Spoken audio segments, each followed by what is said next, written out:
So to start us off, I'd like to invite our President and CEO, Dr. Jeff Ettling, for a few words.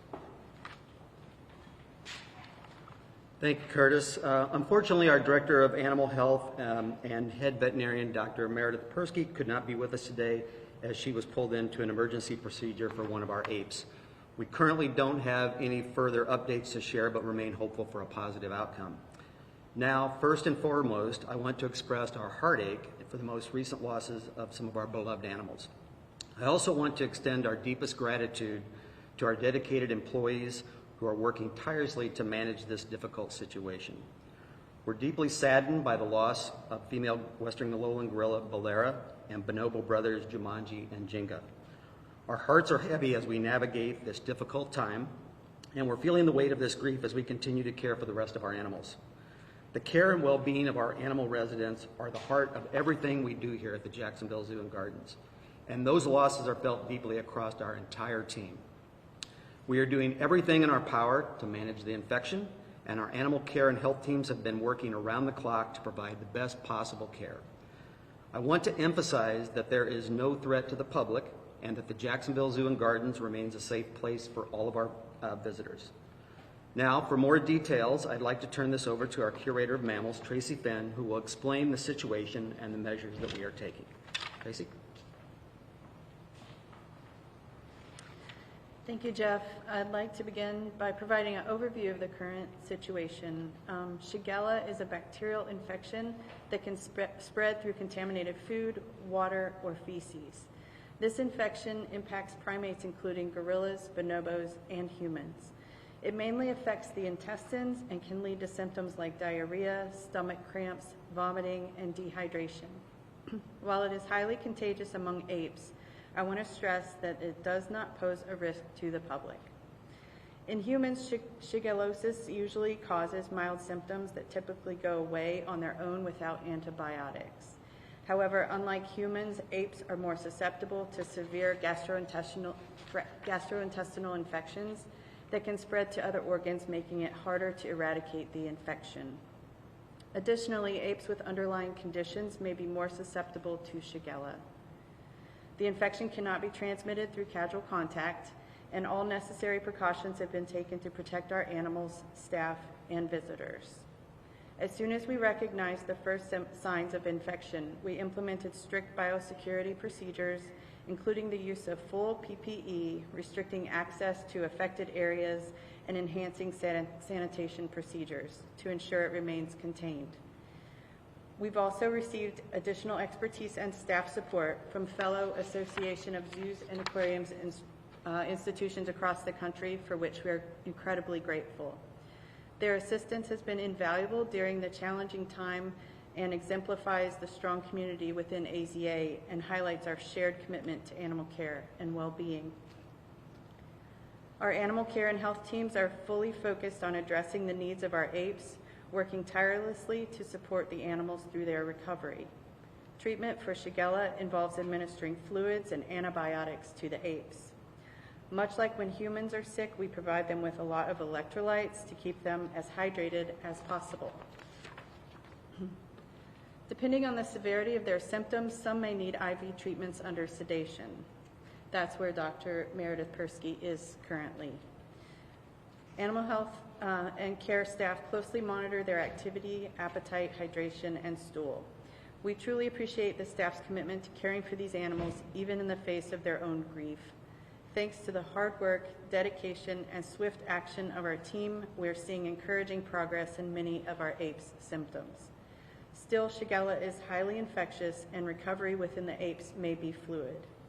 It may take some time to fully resolve. We are closely monitoring the situation and will continue to provide updates to the public as needed. In the meantime, we appreciate your support and understanding during this challenging time. Thank you.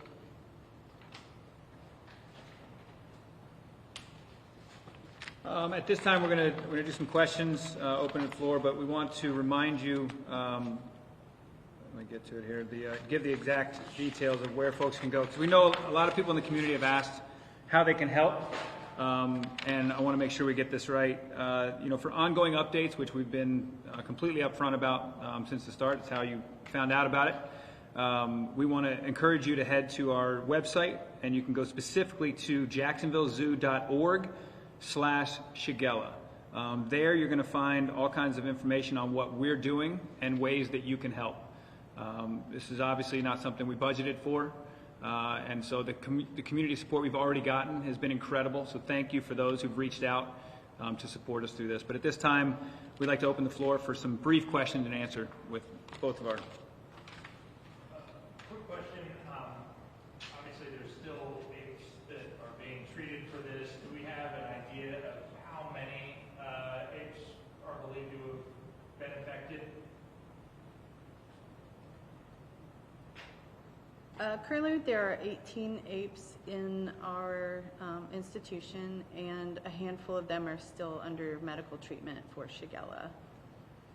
Could you be more specific? The gorillas are more impacted currently than the bonobos are.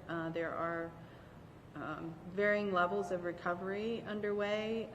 One individual of the most concern is in a procedure currently, and then we have 2 others who are monitoring closely. In the gorillas, there's one bonobo who, yesterday was a great day for bonobos, actually. We're getting really excited. This morning, one seems a little bit off, so we're monitoring her very closely.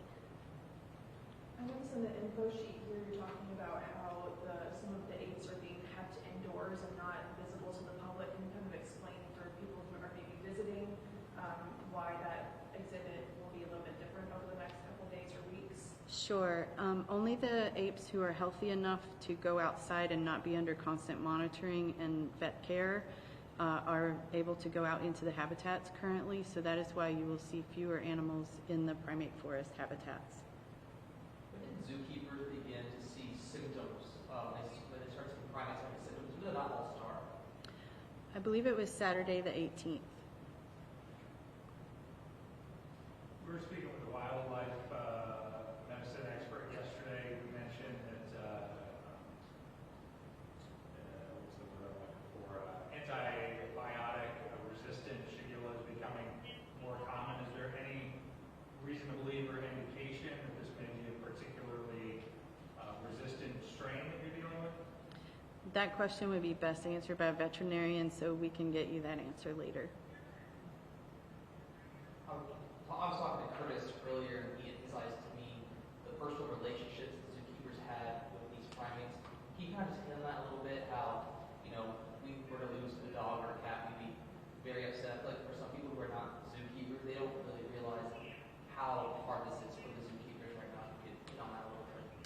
It is the worst part of the job is losing the animals that they care so deeply for and losing them unexpectedly in such a situation as this. So our teams are struggling emotionally, but resilient and determined to carry on and protect the rest of the apes and save as many lives as we can. So we are providing them with resources, like an employee assistance program is available to them all the time, and we will also have a mental health professional here for them soon. Seems like based on the fact sheet put out by the zoo, the going theory or the most likely theory seems to be that perhaps this was a dormant infection that came in with one of the apes. Was there a recent introduction in terms, like did the zoo get a new ape recently that could be patient 0 essentially? Or? We don't have any confirmation of the source of this outbreak. Right now our focus is solely on getting the sick animals well and supporting our staff who are consumed with that. I heard that possibly some outside experts came in or were called in to help aid in this response. Yes. Can you tell us a little bit if that's accurate? Or? Sure. We have some peers who are experts with apes in particular who have come to assist us with the medical procedures and just honestly with daily routines, because right now even that is a struggle. My peer from Columbus, my cohort, the curator there, was here doing trash runs with me a few days ago just to try and help the ape team out. So we've had also experts in ape health here, including someone associated with the Great Ape Heart Project. Because the Shigella affects multiple organs, it is particularly hard for the apes that have known cardiac disease, and all 3 of the deaths we've had so far are animals that had existing cardiac disease. So when we have to do a procedure for supportive care on an animal that is high risk, especially with heart disease, we try to make sure that a cardiologist is here. So we have also recruited a local cardiologist to assist with those procedures. And the remaining apes, how are they doing, especially the ones that are maybe in treatment right now, trying to get better? Like, how are their spirits right now? The ones that are sick mainly sleep a lot. I think for the most part, the rest of them are really, well, all of them are enjoying getting lots of extra fluids. We don't normally give them a whole lot of fruit juice and Gatorade and popsicles, but they're really enjoying those special treats, and we're letting them pretty much have as much as they want to keep them as hydrated as possible. So spirits overall are good. Of course, we're keeping them socially housed just like they're used to, but in appropriate groupings depending on the status of their health at the moment. So they're still in contact with their other group members. No one's isolated, and their spirits are overall pretty good. I'm not sure how to phrase this. Are there any apes or animals that are considered out of danger that were sick but you don't think are sick any longer? Yes, there have been several apes who were sick and treated and have recovered. We are cautiously optimistic about those cases because Shigella can ebb and flow.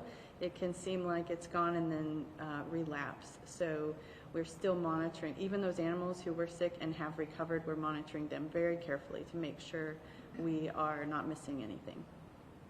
In terms of the care that's being provided to the animals, is it 24/7? Is there somebody sort of constantly with them and monitoring them through the night? I imagine that a lot of overtime, and like you mentioned, it's probably a pretty expensive response. There is a lot of overtime happening, long days for the animal care specialists and for the hospital team. We are not keeping staff in the building overnight.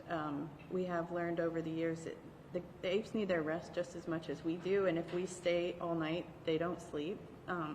So they get good rest overnight. We do have camera systems in the building for monitoring.